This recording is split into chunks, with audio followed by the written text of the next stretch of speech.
हे दोस्तों, welcome back to smart thinking mind YouTube channel में। आज बात करने वाले हैं सेल पर। क्या दोस्तों आपको पता है सेल हर एक फील्ड में काम आता है। आज दुनिया में हर कोई कुछ न कुछ सेल कर ही रहा है, चाहे वो स्किल हो या फिर टाइम या फिर कोई भी किसी भी तरह का प्रोडक्ट। आज हर कोई इस सेल्स की दुनिया का हिस्सा बन चुका है।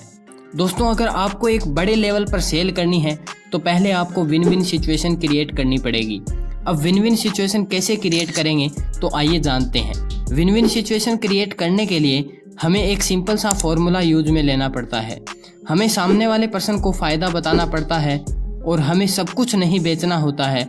हमें सिर्फ वही प्रोडक्ट बेचना होता है जिस पर हम खुद कॉन्फिडेंट हो, और हमें खुद से एक क्वेश्चन करना होता है कि मैं ये प्रोडक्ट यूज में ले सकता हूँ या नहीं, और उसी प्राइस पर ख़रीद सकता हूँ या नहीं। और वहीं अगर आपके प्रोडक्ट से आप खुद ही कन्विंस नहीं हो और आप लोगों को बेचना चाहते हो, बस यही कारण है कि जिसकी वजह से आप सेल नहीं कर पाते हैं।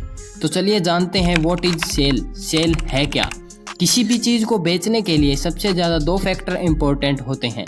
पहला फैक्टर है प्रोडक्ट नॉलेज और दूसरा फैक्टर है प्रोडक्ट कन्विक्शन। हमें किसी भी प्रोडक्ट को बेचने के लिए उसके बारे में संपूर्ण नॉलेज होना बहुत ज़रूरी है और उसमें पर्सनल कन्विक्शन होना भी बहुत ज़रूरी है। दोस्तों, इस चैनल पर हम इसी तरह की वीडियोस लाते रहते हैं, तो चैनल को सब्सक्राइब करना मत भूलिएगा। तो चलिए जानते हैं उन 5 टिप्स और टेक्निक को। Number 1, always sell relevant product. दोस्तों, आपको ये जानना बहुत ज़रूरी है कि आप माल क्या बेच रहे हो। क्या आप वो माल बेच रहे हो जो आपके पास है, या फिर वो माल बेच रहे हो जिनकी लोगों को एक्चुअल में नीड है। इस प्रोसेस को नीड एनालिसिस कहा जाता है। फॉर एग्जांपल, मान लो आपके पास एक 60 से 65 साल का एक बूढ़ा आदमी मोबाइल लेने आता है, तो अब आपको उसकी नीड का पता लगाना होगा। और मान लो उसकी नीड है एक आसानी से चलने वाला फ़ोन, तो अब आपको नए नए फीचर्स वाले फ़ोन नहीं दिखाने हैं, बल्कि उसे एक सिंपल और आसानी से चलने वाला फ़ोन ही दिखाना है। तो दोस्तों, कोई भी प्रोडक्ट बेचने से पहले नीड एनालिसिस करना बहुत ज़रूरी है।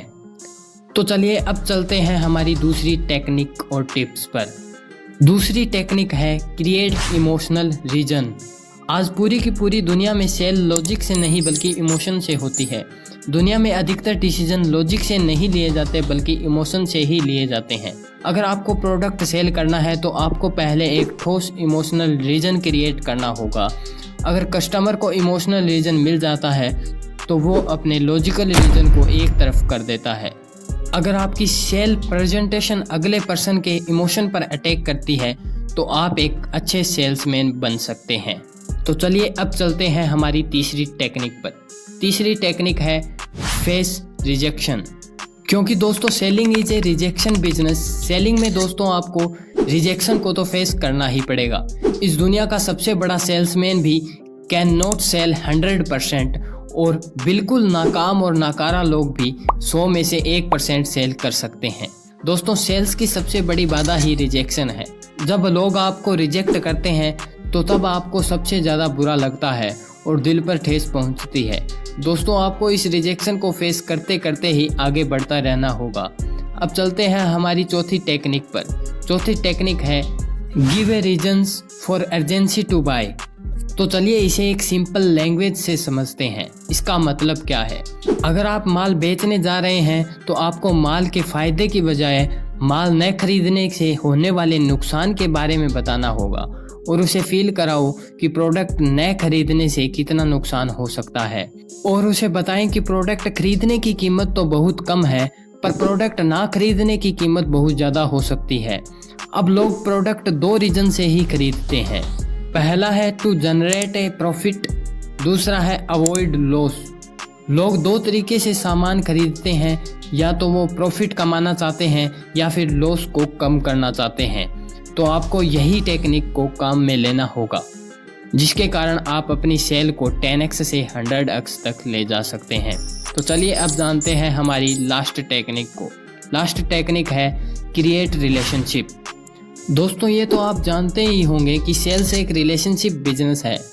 हमें एक ही आदमी को सब कुछ नहीं बेचना है, बल्कि हमें रिलेशनशिप क्रिएट करनी है, जिसकी वजह से हम उनको एक बार प्रोडक्ट न बेचकर उन्हें बार बार प्रोडक्ट बेच सकते हैं।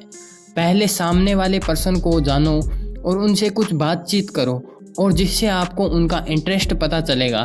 अब आपको उनके हिसाब से ही जवाब देने होंगे और उसे ही लगेगा कि यह आदमी सही है। और अगर आपने रिलेशनशिप क्रिएट कर ली तो आपकी ग्रोथ धीरे धीरे बढ़ती ही जाएगी, आपकी ग्रोथ कम नहीं हो सकती है। तो प्रोडक्ट को बेचने के बजाय आपको रिलेशनशिप क्रिएट करने पर ज़्यादा फोकस करना है। तो चलिए दोस्तों, आज की वीडियो को यहीं पर ख़त्म करते हैं। और अगर आपको टॉप 5 बिजनेस स्किल देखनी है तो लेफ्ट वाली वीडियो पर क्लिक कीजिए और हमारे चैनल को भी सब्सक्राइब करना मत भूलिएगा।